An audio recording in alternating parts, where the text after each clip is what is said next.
yapacağım. Keki değil, parmaklarınızı yiyeceksiniz. Malzemelerimize geçelim. Önce tenceremizin içine bir yumurta kırıyoruz.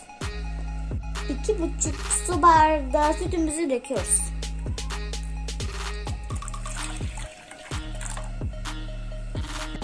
3 yemek kaşığı unumuzu döküyoruz. 1 kaşık nişastamızı döküyoruz. Yarım su bardağı şekerimizi döküyoruz. Malzemelerimizi iyice karıştırmamız lazım çünkü topaklamaması gerekiyor.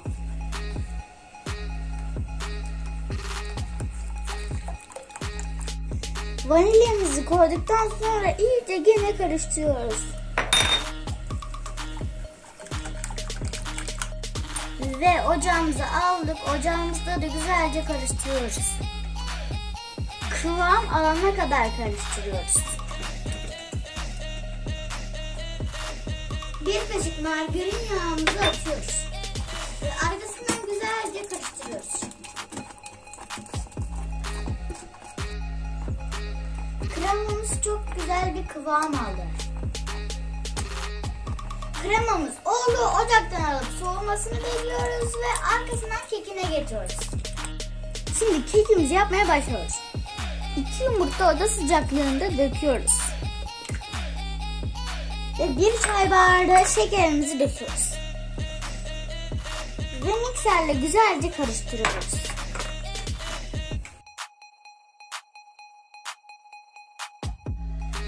Bu kıvamı alana kadar karıştırıyoruz. Şu an benimkisi oldu. 1 çay bardağı yağımızı döküyoruz. Ve 1 çay bardağı sütümüzü döküyoruz. Ve mikserimizle gene karıştırıyoruz. Kabartma tozumuzu 1 paketimiz unumuzun içine döküyoruz. Vanilyamızın 1 paketinin içine unumuzun içine döküyoruz. Unumu alıyorum yavaş yavaş kontrollü şekilde döküyorum. Bu şekilde döküyoruz.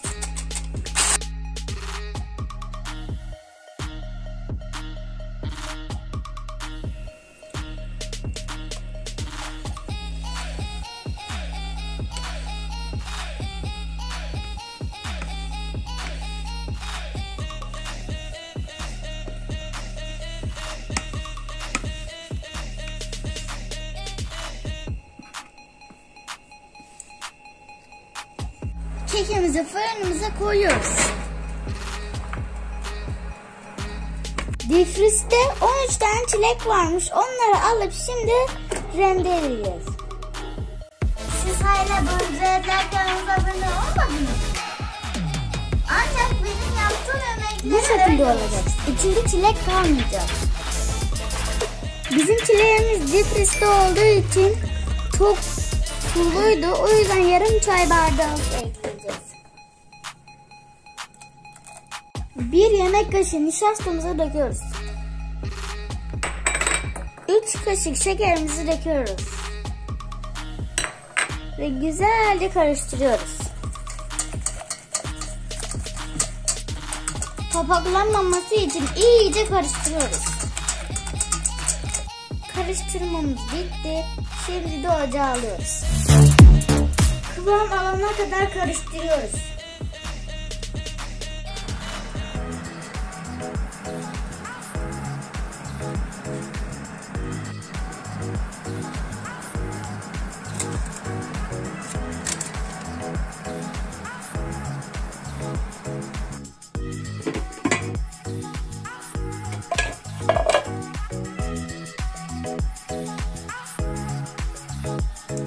Sakın bizim gibi hata yapmayın. Biz kekimizi sıcakken kestik ve gördüğünüz gibi böyle yaralandı.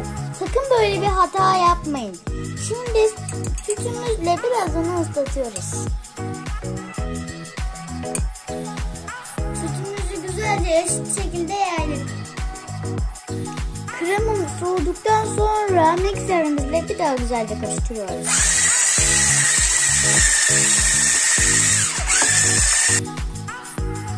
Kremamızı kekimizin üstüne güzelce yanlarına yayıyoruz.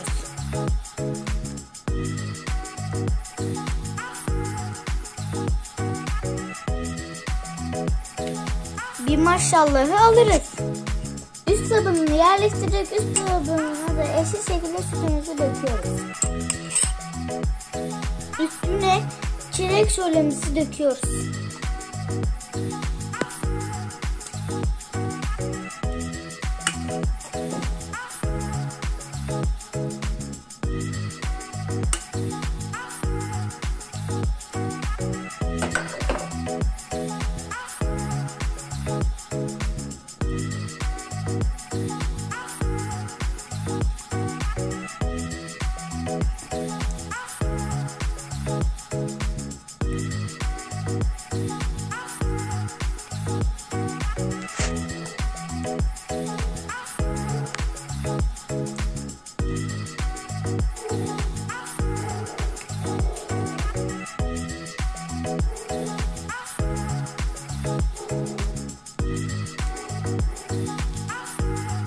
Kestar kekimiz hazır.